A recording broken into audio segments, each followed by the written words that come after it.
बाबा असं बघवत नाही हो तुम्हाला. तुम्ही बेस्ट सपोर्ट आहात ना माझा, मग तुम्हीच असं बेडवर झोपला. नाही बाबा, हे बघवत नाहीये. प्लीज लवकर बरे व्हा प्लीज.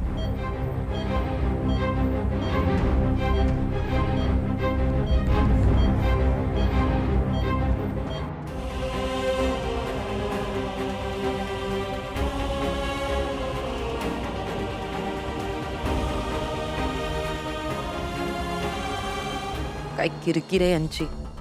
जरा म्हणून कधी निवांत बसून देत नाहीत. आज काय तर ह्या म्हातारड्यामुळे इथे हॉस्पिटलमध्ये येऊन बसायला लागतंय. मी पण ना न्यू सासू मॉम सारखंच काहीतरी कारण देऊन घरात थांबायला हवं होतं. चुकलंच माझं.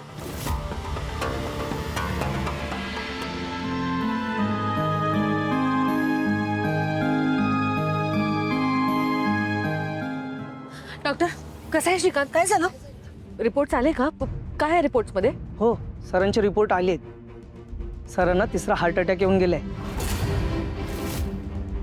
काय? आता त्यांची बायपास सर्जरी करणं खूप गरजेचं आहे, नाहीतर त्यांना वाचवणं खूप कठीण जाईल. आणि बायपास शिवाय आपल्याकडे दुसरा ऑप्शन पण नाहीये. हा, मग कसली वाट बघताय? ताबडतोब ऑपरेशनच्या तयारीला लागा डॉक्टर. हो. हे बघा डॉक्टर, काहीही करून तुम्ही बाबांना बरं करा. मी बाकीच्या सगळ्या फॉर्मॅलिटीज बघतो. तुम्ही ऑपरेशन थिएटर रेडी करा. पण मॅडम, श्रीकांत सर ऑपरेशनला तयार नाही आहेत. हो, श्रीकांत सर ऑपरेशनला तयार नाही आहेत. ऑपरेशन नाही करायचं असं म्हणतायत. आम्ही खूप समजावलं, पण ऑपरेशन नाही करायचं असंच म्हणतायत ते.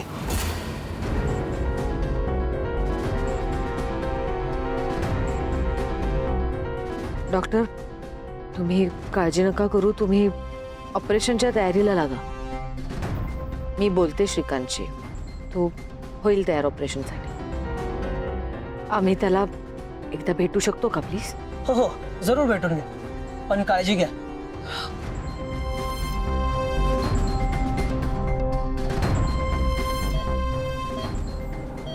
श्रीकांत,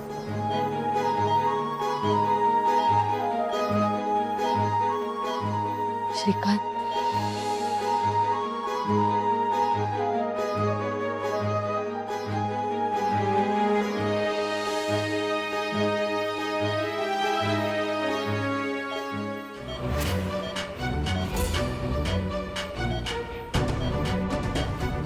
श्रीकांत, अरे असं काय करतोयस तू? हे बघ. मला नाही बोलायचं कोणाशी.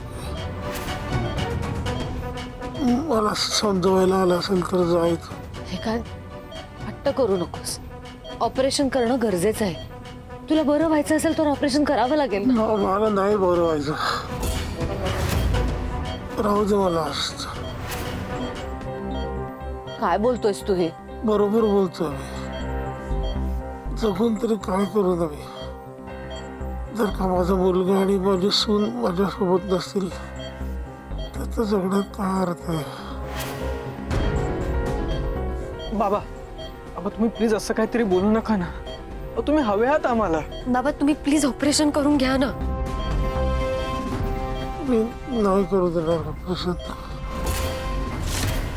मी ऑपरेशनसाठी तेव्हाच तयार होईल जेव्हा आदित्य आणि पारू घरात येतील.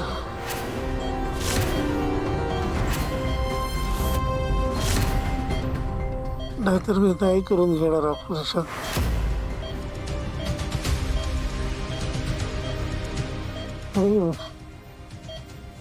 हा माझा निर्णय आहे.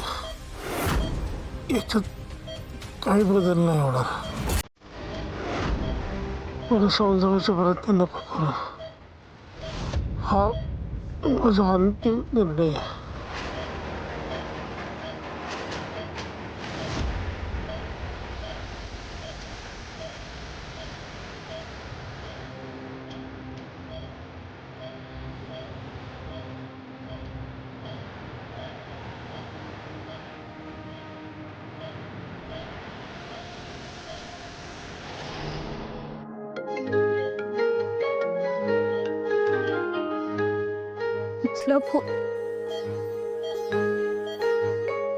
फोन कट केला. याआधी प्रीतम सरांनी असं कधीच नाही केलंय. पुन्हा एकदा प्रयत्न करते.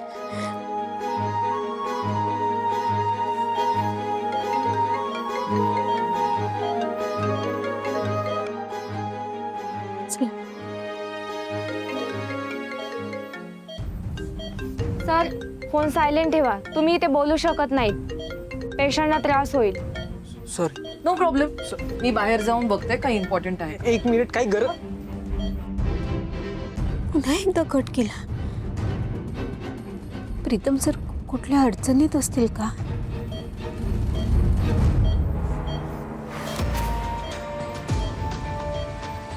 तिकडं काही झालं तर नसेल ना? नाही नाही नाही. फोन उचला.